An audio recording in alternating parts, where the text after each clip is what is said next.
Good evening and welcome back to Fox 23 News at 9. I'm Zach Seminar.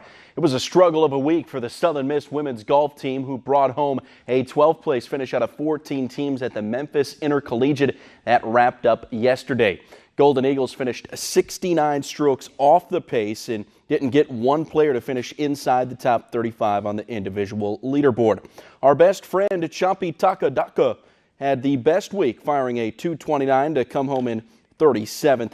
It's the 7th time in 9 meets this year USM has finished outside the top 10 as a team. They'll have one more shot to turn it around April 14th through the 17th, Conference USA Championships in Fort Myers, Florida.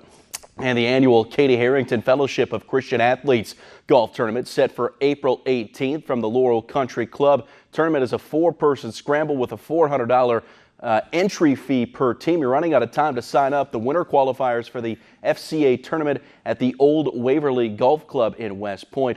Money raised goes towards support of the local FCA ministries. For additional info, you can call the number near the bottom of your screen, 601-649-8660, deadline April 8th. The Southern Miss Golden Eagles dropped their third game of the last 4 times out.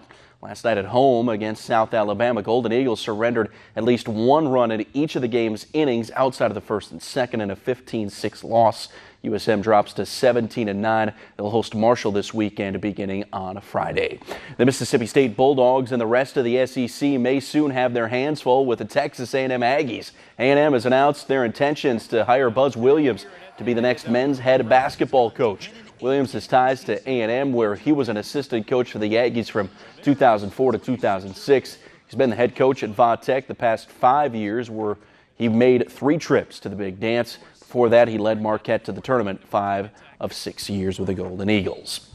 Hall of Famer and longtime Atlanta Braves manager Bobby Cox has been admitted to an Atlanta area hospital. 77-year-old was admitted with undisclosed medical issues on Tuesday, just a day after Cox wore his Braves jersey while shouting "play ball" before the Braves' home crowd at their home opener against the Cubs.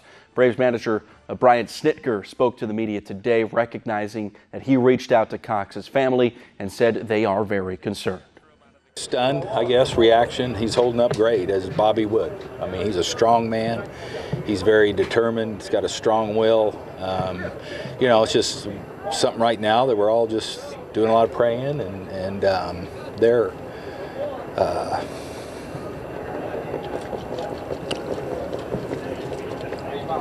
for him. Oklahoma City Thunder star Russell Westbrook had a historic game against the Lake Show last night, accomplishing a feat that had only been done one time in NBA history.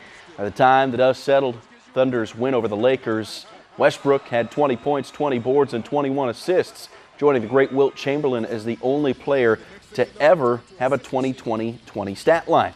Westbrook is also just 3 assists shy of averaging a triple-double for the 3rd consecutive NBA season. It always seems to be Wilt. It always seems to be Wilt when these records are tied or broken. Wilt held a lot of records, trust me. Great player. I mean, when you're doing it like that, 20-20 and 20, I mean, bam, bam, bam. Yeah, I bet you there was a 30-30-30 game out there, and I bet you it was Wilt who did that too, right? Pretty sure.